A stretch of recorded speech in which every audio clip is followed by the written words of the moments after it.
ये इदरीस जी है। एक बार दोनों हाथ ऊपर उठा के अच्छा लगा हो तो जोरदार ताली बजा दीजिए। मोहम्मद इदरीस साहब के लिए बहुत बहुत शुभकामनाएं आपको। मारा तनी मोबाइल दो जल्दी में लेके एगो गीत मजा आई देखी ना ले ली जल्दी देखो कितना देर तब तक रवि भैया कुछ बोलो।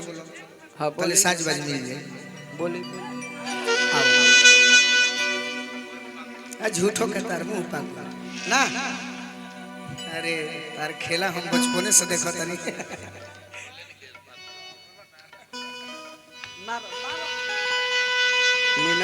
हेलो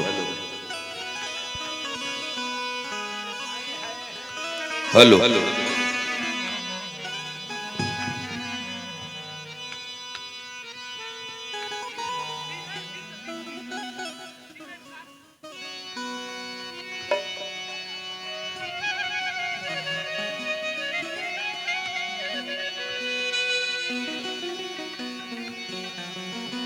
माँ दुनिया की सबसे बड़ी ताकत है और माँ से बढ़कर दुनिया में कहां कोई कुछ हुआ।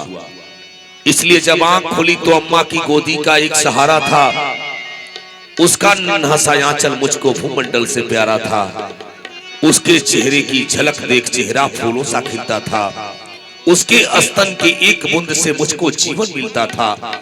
हाथों से बालों को खींचा, पैरों से खूब प्रहार किया, फिर भी उस माँ ने डांटा नहीं, जी भर कर दुलार किया।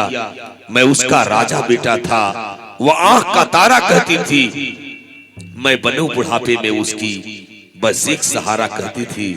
तेरे बिन मैया मुझको सब कुछ फीका लगता है। जब घर में माँ नहीं होती है तो घर का खाना भी तीता लगता है।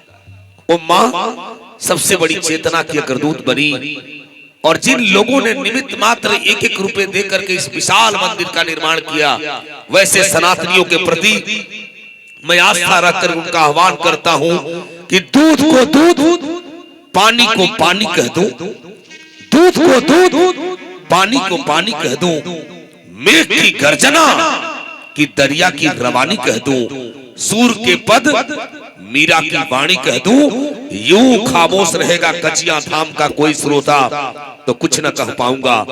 एक मेरे ठाकुर के लिए दोनों हाथ ऊपर उठा के ताली बजाओ, दुनिया की कहानी कह दूं।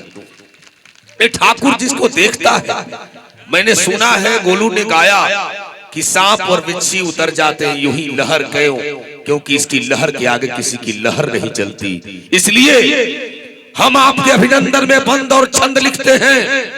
कोई हेलो हाय बोले तो हम जय हिंद लिखते हैं। हम आपके अभिनंदन में बंद और छंद लिखते हैं। कोई हेलो हाय बोले तो हम जय हिंद लिखते हैं। लोग कहते हैं ये लड़का तो दीवाना है, हम हर बच्चे के तकदीर को विवेकानंद लिखते हैं। इस एहसास को जिंदा रखिएगा।